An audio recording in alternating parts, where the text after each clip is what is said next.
आज हम जानेंगे कि ट्रेड में एंटर करने से पहले हमें चार्ट पर कौन-कौन से इंपॉर्टेंट फैक्टर्स चेक करने चाहिए।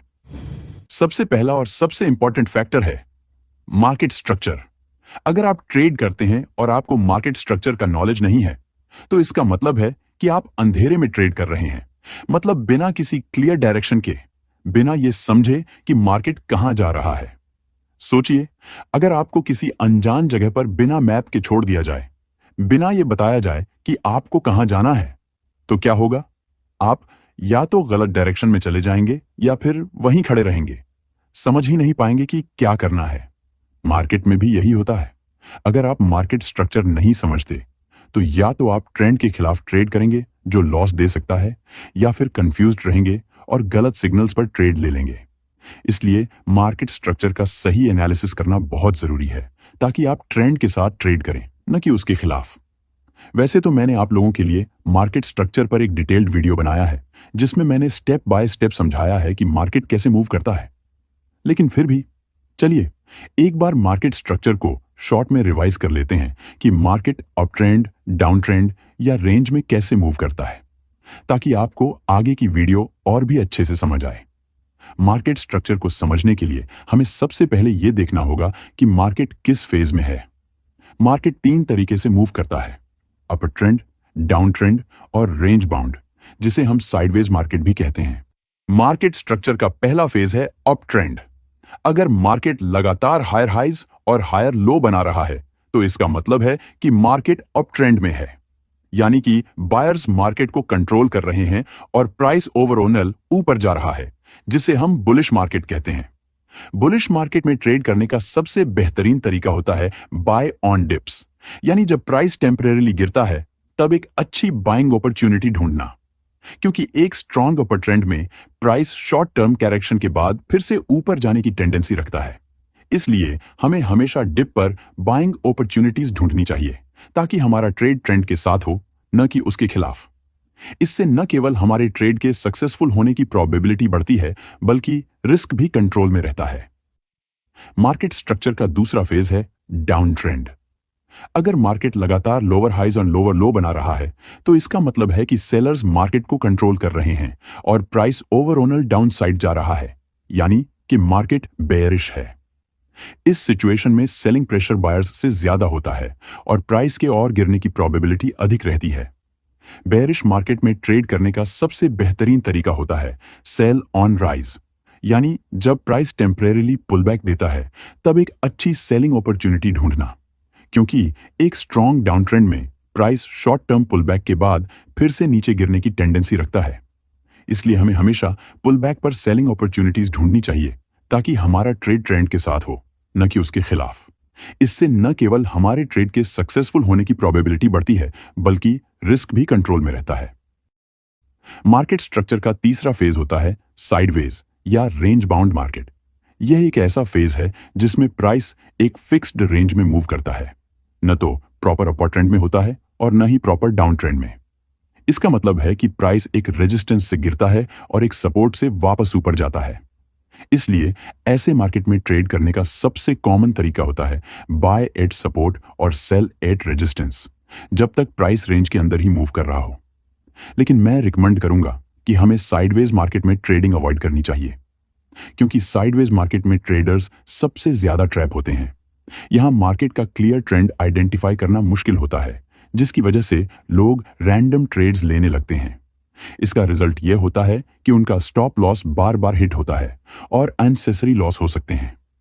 इसलिए जब तक मार्केट एक क्लियर ट्रेंड एस्टेब्लिश न कर ले, साइडवेज मार्केट को अवॉइड करना एक स्मार्ट डिसीजन होता है। तो ट्रेड लेने से पहले चार्ट पर फर्स्ट और सबसे इंपॉर्टेंट फैक्टर मार्केट स्ट्रक्चर होता है। मार्केट स्ट्रक्चर को समझना एक सक्सेसफुल ट्रेडर के लिए सबसे जरूरी स्किल है।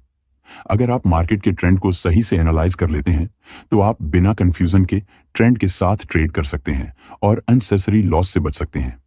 तो हमेशा याद रखना है कि आपको हमेशा अप ट्रेंड मार्केट में बाय ऑन डिप्स का अप्रोच अपनाना है, ताकि आप ट्रेंड के साथ ट्रेड करें और प्राइस के टेम्परेरी करेक्शंस यानी पुल बैक का एडवांटेज ले सकें। वही डाउन ट्रेंड मार्केट में आपको सेल ऑन राइज का इस्तेमाल करना, ताकि आप ट्रेंड के फ्लो के साथ बेस्ट सेलिंग अपॉर्चुनिटीज आइडेंटिफाई कर सकें और अननेसेसरी रिवर्सल्स से बचें। और साइडवेज मार्केट में ट्रेड करना रिस्की होता है। इसलिए जब तक एक क्लियर ट्रेंड एस्टेब्लिश ना हो, ट्रेड को अवॉइड करना ही बेहतर है। जब तक आप मार्केट का स्ट्रक्चर समझकर ट्रेंड के साथ ट्रेड नहीं करते, तब तक आप अंधेरे में ट्रेड कर रहे होते हैं। इसलिए हमेशा ट्रेंड के साथ चलें, न कि उसके खिलाफ। हमेशा याद रहे कि सिर्फ एंट्री टाइम फ्रेम पर मार्केट स्ट्रक्चर आइडेंटिफाई करना काफी नहीं होता। हायर टाइम फ्रेम का कंफर्मेशन लेना भी इक्वली इंपॉर्टेंट है, क्योंकि हायर टाइम फ्रेम का ट्रेंड ज्यादा रिलायबल होता है और मार्केट की ओवरऑल डायरेक्शन को एक्यूरेटली डिफाइन करता है। अगर आप 1 घंटे के चार्ट पर एंट्री कर रहे हैं, तो हायर टाइम फ्रेम कंफर्मेशन के लिए 1 दिन का चार्ट देखें। अगर आप 30 मिनट के चार्ट पर एंट्री कर रहे हैं, तो हायर टाइम फ्रेम के लिए 4 घंटे का चार्ट इस्तेमाल करें। अगर आप 15 मिनट के चार्ट पर ट्रेड ले रहे हैं, तो हायर टाइम फ्रेम कंफर्मेशन के लिए 1 घंटे का चार्ट देखें। अगर आप 5 मिनट के चार्ट पर एंट्री कर रहे हैं, तो हायर टाइम फ्रेम के लिए 30 मिनट के चार्ट का एनालिसिस करें। अगर आप 1 मिनट के चार्ट का इस्तेमाल कर रहे हैं, तो हायर टाइम फ्रेम कंफर्मेशन के लिए 15 मिनट का चार्ट देखें। यानी एंट्री टाइम फ्रेम के साथ हायर टाइम फ्रेम का एनालिसिस करना जरूरी है, क्योंकि हायर टाइम फ्रेम का ट्रेंड मार्केट की बड़ी पिक्चर दिखाता है और फॉल्स सिग्नल्स अवॉइड करने में मदद करता है। जैसे मान लीजिए कि यहां चार्ट 1 मिनट टाइम फ्रेम का है, जिसमें प्राइस अप ट्रेंड में मूव कर रहा है, क्योंकि प्राइस यहां पे हायर हाई और हायर लोज का फॉर्मेशन कर रहा है। अब हम सिर्फ इस लोअर टाइम फ्रेम पर मार्केट स्ट्रक्चर को आइडेंटिफाई करके ट्रेड डिसीजन नहीं ले सकते हैं। इसके साथ हमें हायर टाइम फ्रेम के चार्ट को भी देखना चाहिए। तो 1 मिनट टाइम फ्रेम का हायर टाइम फ्रेम जो होता है, वो 15 मिनट होता है। तो अभी हम यहाँ पे 1 मिनट के चार्ट को 15 मिनट्स टाइम फ्रेम पर स्विच कर दिए हैं, जिसमें हमें देखने को मिल रहा है कि प्राइस 15 मिनट टाइम फ्रेम पर भी ओवरऑल बुलिश ही है, क्योंकि प्राइस यहाँ पे अपने रेजिस्टेंस लेवल को ब्रेकआउट कर चुका है। यानी कि हमें हायर टाइम फ्रेम पर भी बुलिशनेस देखने को मिल रही है और 1 मिनट के लोअर टाइम फ्रेम पर भी बुलिशनेस देखने को मिल रही है। तो इसका मतलब है कि मार्केट स्ट्रक्चर बुलिश है और हमें सिर्फ बाइंग साइड का ही ट्रेड प्लान करना चाहिए। अगर 1 मिनट टाइम फ्रेम पर मार्केट स्ट्रक्चर बुलिश होता है, लेकिन 15 मिनट टाइम फ्रेम पर मार्केट स्ट्रक्चर बेरिश होता है, तो इसका मतलब होता है कि लोअर टाइम फ्रेम पर जो सिग्नल हमें मिल रहा है वो गलत है, क्योंकि हायर टाइम फ्रेम में जो मार्केट स्ट्रक्चर हमें देखने को मिलता है, मार्केट लोअर टाइम फ्रेम पर भी उसी स्ट्रक्चर को फॉलो करता है। इसलिए हायर टाइम फ्रेम के एनालिसिस को इग्नोर करके लोअर टाइम फ्रेम पर ट्रेड डिसीजन लेना रिस्की हो सकता है। हमेशा अपने ट्रेड डिसीजन को वैलिडेट करने के लिए हायर टाइम फ्रेम कंफर्मेशन का इस्तेमाल करें। मार्केट स्ट्रक्चर को समझने के बाद दूसरा इंपॉर्टेंट फैक्टर है रिएक्शन जोन्स। सिर्फ ट्रेंड पहचानना काफी नहीं होता, बल्कि यह भी समझना जरूरी है कि प्राइस कहां रिएक्ट कर सकता है और ट्रेड लेने का बेस्ट लोकेशन क्या होगा। रिएक्शन जोन्स वो इंपॉर्टेंट लेवल्स होते हैं जहां मार्केट में बायर्स या सेलर्स एक्टिवली पार्टिसिपेट करते हैं, जिससे प्राइस या तो रिवर्स होता है या फिर स्ट्रॉन्ग मूव कंटिन्यू करता है।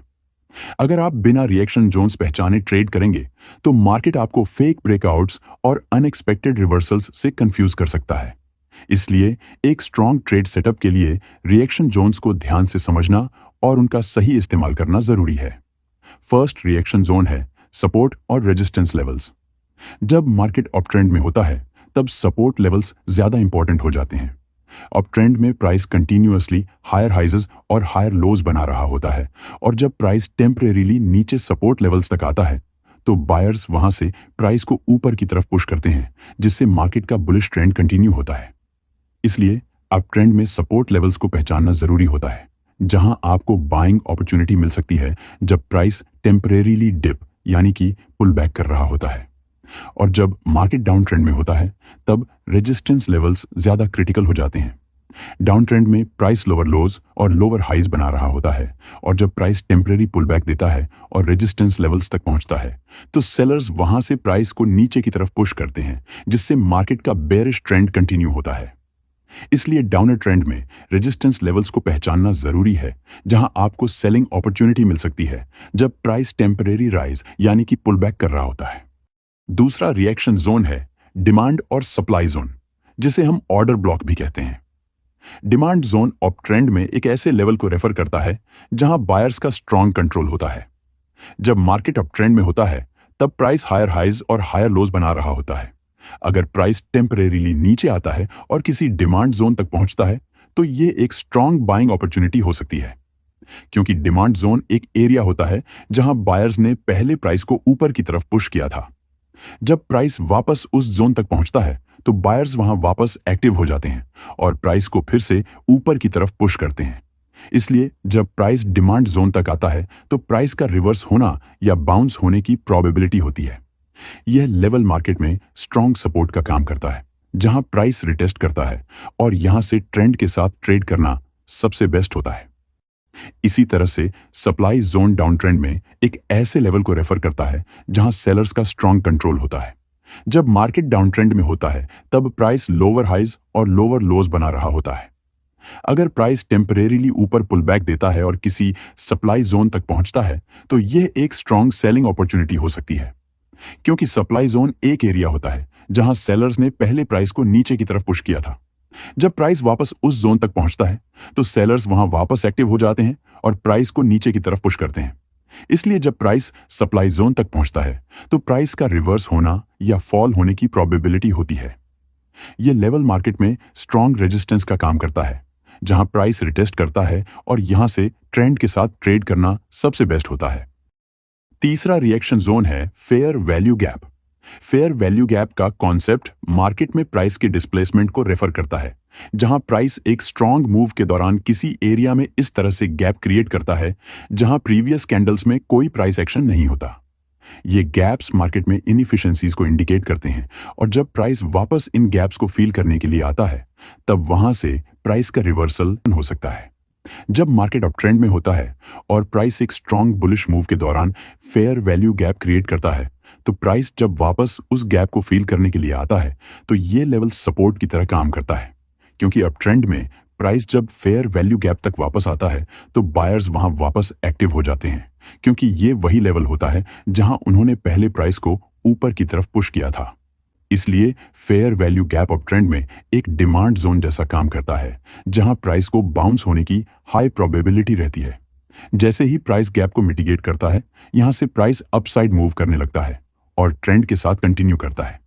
और इसी तरह से जब मार्केट डाउन ट्रेंड में होता है और प्राइस एक स्ट्रॉन्ग बेयरिश मूव के दौरान फेयर वैल्यू गैप क्रिएट करता है तो प्राइस वापस उस गैप को फील करने के लिए आता है। डाउन ट्रेंड में जब प्राइस वापस फेयर वैल्यू गैप तक आता है तो ये लेवल रेजिस्टेंस की तरह काम करता है, क्योंकि सेलर्स वहां वापस एक्टिव होकर प्राइस को डाउन साइड पुश करते हैं। इसलिए fair value gap down trend में एक सप्लाई जोन जैसा काम करता है, जहां प्राइस को रिजेक्ट होने की प्रोबेबिलिटी रहती है और प्राइस डाउन साइड मूव करने लगता है। फोर्थ रिएक्शन जोन है ट्रेंड लाइन। ट्रेंड लाइन एक ऐसा लेवल होता है जहां प्राइस किसी ट्रेंड के दौरान रिएक्ट कर सकता है। अप ट्रेंड में जब मार्केट ऊपर की तरफ मूव कर रहा होता है तो ट्रेंड लाइन एक सपोर्ट लेवल की तरह काम करती है। जब प्राइस ट्रेंड लाइन पर पहुंचता है तो बायर्स वहां से प्राइस को ऊपर पुश करते हैं और मार्केट का बुलिश ट्रेंड कंटिन्यू होता है। इसी तरह से डाउन ट्रेंड में जब मार्केट नीचे की तरफ मूव कर रहा होता है तो ट्रेंड लाइन रेजिस्टेंस के रूप में काम करती है। जब प्राइस ट्रेंड लाइन पर पहुंचता है तो सेलर्स वहां से प्राइस को नीचे पुश करते हैं और मार्केट का बेयरिश ट्रेंड कंटिन्यू होता है। जब प्राइस अप ट्रेंड और डाउन ट्रेंड में अपनी ट्रेंड लाइन पर आता है तो अप ट्रेंड के दौरान ट्रेंड लाइन से बाइंग और डाउन ट्रेंड में ट्रेंड लाइन से सेल करना सबसे बेस्ट होता है। हमने पहले दो महत्वपूर्ण फैक्टर्स को कवर किया है। फर्स्ट है मार्केट स्ट्रक्चर और सेकंड है रिएक्शन जोन्स। अब हम थर्ड इंपॉर्टेंट फैक्टर को समझते हैं, लेकिन उससे पहले अगर आपने अभी तक वीडियो को लाइक और चैनल को सब्सक्राइब नहीं किया है तो आप वीडियो को एक लाइक करके चैनल को सब्सक्राइब जरूर कर लीजिए। ट्रेड लेने से पहले तीसरा इंपॉर्टेंट फैक्टर जो हमें देखना होता है वो है सिग्नल टू एंटर। इसका मतलब है कि सिर्फ मार्केट ट्रेंड और रिएक्शन जोन्स को देखना काफी नहीं होता, बल्कि आपको एक एंट्री कंफर्मेशन भी ढूंढना जरूरी है जो यह कंफर्म करे कि मार्केट आपकी डायरेक्शन में मूव करेगा। जैसे मान लीजिए कि प्राइस यहां पे कुछ इस तरह से मूव कर रहा है। अब हम यहां पे समझ जाते हैं कि मार्केट बुलिश है, क्योंकि प्राइस हायर हाइज और हायर लोज की फॉर्मेशन कर रहा है। अब ट्रेंड को पहचानने के बाद हम रिएक्शन जोन को भी मार्क करते हैं। अब मान लीजिए प्राइस यहां पे एक पुल बैक देता है और इस फेयर वैल्यू गैप पर आता है और हम यहां से खरीदारी साइड के ट्रेड में एंटर हो जाते हैं। उसके बाद देखिए प्राइस यहां से रिजेक्ट न होकर हमारे स्टॉप लॉस को ही हिट कर देता है। यहां पर हमारे स्टॉप लॉस के हिट होने का कारण यह है कि हम यहां पे ट्रेंड को सही से पहचानने में सफल हुए, रिएक्शन जोन को भी सही से पहचान लिया, लेकिन हम यहां पर कंफर्मेशन टू एंटर का इंतजार नहीं किए थे। यानी कि हम यहां पर ऐसी कोई भी कंफर्मेशन नहीं पा सके थे जिससे हमें यह पता चले कि प्राइस यहां से बुलिश ट्रेंड को कंटिन्यू करेगा। अगर हमें इस फेयर वैल्यू गैप पर कोई रिजेक्शन कैंडल कंफर्मेशन मिलता तो हम यहां से बाइंग साइड का ट्रेड प्लान कर सकते थे, लेकिन हम यहां पे सिर्फ मार्केट स्ट्रक्चर और रिएक्शन जोन का इस्तेमाल करके ट्रेड किए थे। हम यहां पे सिग्नल टू एंटर को एनालाइज नहीं किए थे, इसीलिए यहां पे हमारा स्टॉप लॉस हिट हुआ। तो इसीलिए मैं कह रहा हूं कि ट्रेंड और रिएक्शन जोन को पहचान लेना ही काफी नहीं होता है, हमें इसके साथ में कोई ऐसा सिग्नल भी देखना चाहिए जो हमें बताता है कि अब प्राइस हमारे ट्रेड की दिशा में मूव करने वाला है। तो आपको हमेशा मार्केट स्ट्रक्चर और रिएक्शन जोन को पहचानने के बाद एंट्री करने के लिए ऐसे सिग्नल्स को भी जरूर देखना है जो आपको ट्रेड में एंटर करने की कॉन्फर्मेशन दें। अब फोर्थ और लास्ट फैक्टर जो हमें ट्रेड लेने से पहले एनालाइज करना होता है वो है smart stop loss and target planning. अब हमने एक clear market structure, reaction zones और सिग्नल टू एंटर को आइडेंटिफाई करना सीख लिया है, लेकिन एक सक्सेसफुल ट्रेड का सबसे इंपॉर्टेंट और फाइनल स्टेप होता है smart stop loss and target planning. अगर आप स्टॉप लॉस और टारगेट सही जगह पर नहीं लगाते तो या तो आपका स्टॉप लॉस अनावश्यक तरीके से हिट हो सकता है या फिर आप प्रॉफिट बुक करने से पहले ही एग्जिट कर सकते हैं। इसलिए ट्रेड में रिस्क मैनेज करने के लिए स्टॉप लॉस और टारगेट का सही प्लेसमेंट बहुत जरूरी होता है।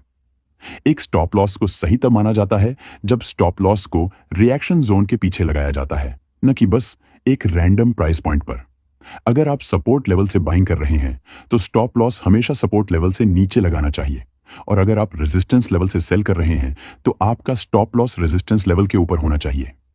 एग्जाम्पल के लिए मान लीजिए कि यहां पे एक डिमांड जोन है, प्राइस इस डिमांड जोन पे आता है और यहां पे आप एक रिवर्सल सिग्नल देखकर बाइंग साइड के ट्रेड में एंटर हो जाते हैं, तो आपको अपना स्टॉप लॉस हमेशा इस डिमांड लेवल से नीचे रखना चाहिए।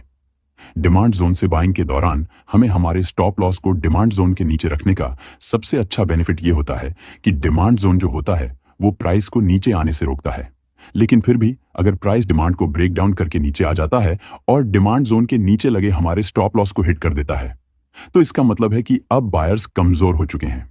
इस कंडीशन में अगर हमारा स्टॉप लॉस हिट हो जाता है तो हमें इसमें अफसोस नहीं करना चाहिए, क्योंकि हमने अपना स्टॉप लॉस सही लगाया था, लेकिन अचानक से बायर्स कमजोर हो गए जिनकी वजह से प्राइस डिमांड जोन को ब्रेक डाउन करके हमारे स्टॉप लॉस को हिट किया। और याद रहे कि अगर मार्केट किसी ट्रेंड को फॉलो कर रहा है तो हमें हमेशा अपना स्टॉप लॉस मार्केट स्ट्रक्चर के बेस पे लगाना चाहिए। जैसे कि मार्केट अप ट्रेंड में मूव कर रहा है और इस दौरान अगर हम किसी रिएक्शन जोन से बाइंग कर रहे हैं तो हमें अपना स्टॉप लॉस हायर लोज के नीचे रखना चाहिए। अगर हायर लो पॉइंट काफी दूर है तो आप अपना स्टॉप लॉस उस रिएक्शन जोन के नीचे रख सकते हैं जहां से आप बाइंग साइड का ट्रेड प्लान कर रहे हैं। इसी तरह से अगर मार्केट डाउन ट्रेंड में मूव कर रहा है और इस दौरान अगर हम किसी रिएक्शन जोन से सेलिंग कर रहे हैं तो हमें अपना स्टॉप लॉस लोअर हाइज के ऊपर रखना चाहिए। अगर लोअर हाई पॉइंट काफी दूर है तो आप अपना स्टॉप लॉस उस रिएक्शन जोन के ऊपर रख सकते हैं जहां से आप सेलिंग साइड का ट्रेड प्लान कर रहे हैं। रिएक्शन जोन के पीछे स्टॉप लॉस लगाना सबसे ज्यादा बेस्ट माना जाता है। अगर आप इस टेक्निक से स्टॉप लॉस प्लेस करेंगे तो इससे आपके स्टॉप लॉस हिट होने के चांसेस बहुत कम होंगे, क्योंकि रिएक्शन जोन्स जो होते हैं वो प्राइस को हमारे स्टॉप लॉस तक आने से रोकते हैं। लेकिन इसके बावजूद भी अगर प्राइस रिएक्शन जोन को फेल करके हमारे स्टॉप लॉस को हिट कर देता है तो इसका मतलब होता है कि इसमें हमारी कोई गलती नहीं है। हमने सब कुछ सही तरीके से एनालाइज करके स्टॉप लॉस प्लेस किया था, लेकिन अचानक से प्राइस में ऑपोजिट स्ट्रेंथ आने की वजह से हमारा स्टॉप लॉस हिट हुआ। टारगेट सेट करने के लिए भी आपको हमेशा नियरेस्ट रिएक्शन जोन को इस्तेमाल करना चाहिए, यानी कि आपका फर्स्ट टारगेट हमेशा नियरेस्ट रिएक्शन जोन तक होना चाहिए। अगर आप अप ट्रेंड मार्केट में बाइंग कर रहे हैं तो आपका पहला टारगेट हमेशा नियरेस्ट रेजिस्टेंस या नियरेस्ट सप्लाई जोन तक रखना चाहिए, और अगर आप डाउन ट्रेंड मार्केट में सेल कर रहे हैं तो आपका पहला टारगेट हमेशा नियरेस्ट सपोर्ट लेवल या डिमांड जोन तक होना चाहिए।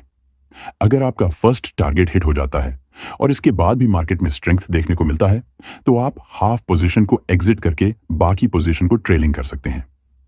सो आई होप कि अब आपको यह बहुत अच्छे से समझ आ गया होगा कि ट्रेड लेने से पहले वो कौन से 4 सबसे इंपॉर्टेंट फैक्टर्स होते हैं जिन्हें हमें चेक करना चाहिए। First factor, market structure. हमें सबसे पहले यह पहचानना चाहिए कि market up trend, down trend में है या sideways. Second factor, reaction Jones.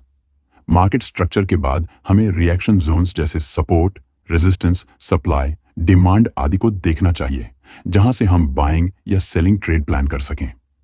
Third factor, signal to enter. जब प्राइस रिएक्शन जोन पर आता है तो क्या वहां पे प्राइस कोई रिएक्शन यानी सिग्नल दे रहा है जिससे हमें यह पता चल सके कि प्राइस हमारे ट्रेड की दिशा में जाने वाला है। Fourth factor, smart stop loss and target planning. हमें स्टॉप लॉस और टारगेट का सही से प्लानिंग करना चाहिए, जैसे रिएक्शन जोन के पीछे स्टॉप लॉस और नियरेस्ट रिएक्शन जोन तक टारगेट रखना। अब आइए इन्हें एक चार्ट पर कंबाइन करके समझ लेते हैं।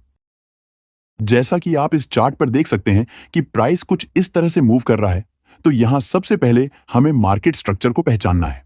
तो यहां आप देख सकते हैं कि मार्केट बुलिश स्ट्रक्चर को फॉलो कर रहा है, क्योंकि प्राइस यहां पर हायर हायर और हायर लो की फॉर्मेशन कर रहा है। तो मार्केट स्ट्रक्चर यहां बुलिश है, तो हमें सिर्फ बाइंग साइड के ट्रेड प्लान करने हैं। अब सेकंड फैक्टर में हम यहां पर उन सभी रिएक्शन जोन को मार्क कर लेते हैं जहां से प्राइस के रिवर्स होने के चांसेस ज्यादा होते हैं। अब देखिए, प्राइस इस ऑर्डर ब्लॉक पर आता है, तो क्या हम यहां से बाइंग साइड के ट्रेड में एंटर हो सकते हैं? बिल्कुल भी नहीं, क्योंकि हमने यहां मार्केट स्ट्रक्चर को पहचान लिया और रिएक्शन जोन को भी पहचान लिया। लेकिन हमें अभी तक हमारा तीसरा फैक्टर सिग्नल टू एंटर नहीं मिला, जिसके आधार पर हम ट्रेड में एंटर करते हैं। अब देखिए, यहां पर इस ऑर्डर ब्लॉक पर एक strong lower wick rejection candlestick बन रही है, जिसका मतलब है कि प्राइस में बाइंग प्रेशर ज्यादा देखने को मिल रहा है और प्राइस अपसाइड जा सकता है। अब हमें यहां ट्रेड में एंटर होने से पहले हमारे चौथे फैक्टर को भी एनालाइज करना है कि अगर हम यहां से बाइंग साइड के ट्रेड में एंटर करते हैं तो हमें हमारा स्टॉप लॉस और टारगेट कहां रखना चाहिए। तो जैसा कि मैंने अभी चौथे फैक्टर में बताया था कि हमें हमेशा अपना स्टॉप लॉस रिएक्शन जोन के पीछे और टारगेट नजदीकी रिएक्शन जोन तक रखना चाहिए। तो अब हम यहां से बाइंग साइड के ट्रेड में एंटर कर सकते हैं। हमें अपना स्टॉप लॉस इस रिएक्शन जोन के नीचे रखना है, क्योंकि हम इसी रिएक्शन जोन से बाइंग कर रहे हैं और हमें अपना टारगेट नजदीकी रिएक्शन जोन तक रखना है। तो नजदीकी रिएक्शन जोन यह रेजिस्टेंस लेवल है। हम इस रिएक्शन जोन तक अपना फर्स्ट टारगेट रख सकते हैं। अब देखिए, प्राइस यहां से अपसाइड जाता है और हमारा फर्स्ट टारगेट आसानी से अचीव हो जाता है। तो अब हम चाहें तो यहां अपनी हाफ पोजीशन को एग्जिट करके बाकी पोजीशन के साथ ट्रेलिंग कर सकते हैं, अगर मार्केट में हमें स्ट्रेंथ देखने को मिलती है तो इसी तरह से आपको भी ट्रेड लेने से पहले चारों फैक्टर को जरूर एनालाइज करना चाहिए। अगर आप इस तरह से अपने ट्रेड को एनालाइज करेंगे तो इससे आपके ट्रेड्स ज्यादा स्ट्रक्चर्ड होंगे और आप बिना कंफ्यूजन के बेस्ट चार्ट रीडिंग और एक क्लियर ट्रेडिंग प्लान फॉलो कर पाएंगे। इसका फायदा यह होगा कि आप इंपल्सिव डिसीजन लेने से बचेंगे, आपका रिस्क मैनेजमेंट बेहतर होगा और लॉन्ग टर्म में आपकी कंसिस्टेंसी इंप्रूव होगी। और यही एक प्रॉफिटेबल ट्रेडर बनने के लिए सबसे जरूरी चीज है। तो अगर आपने अभी तक वीडियो को लाइक और चैनल को सब्सक्राइब नहीं किया है तो वीडियो को एक लाइक करके चैनल को सब्सक्राइब जरूर कर लीजिए। और आपको ये एपिसोड कैसा लगा, एक कमेंट करके जरूर बताइए।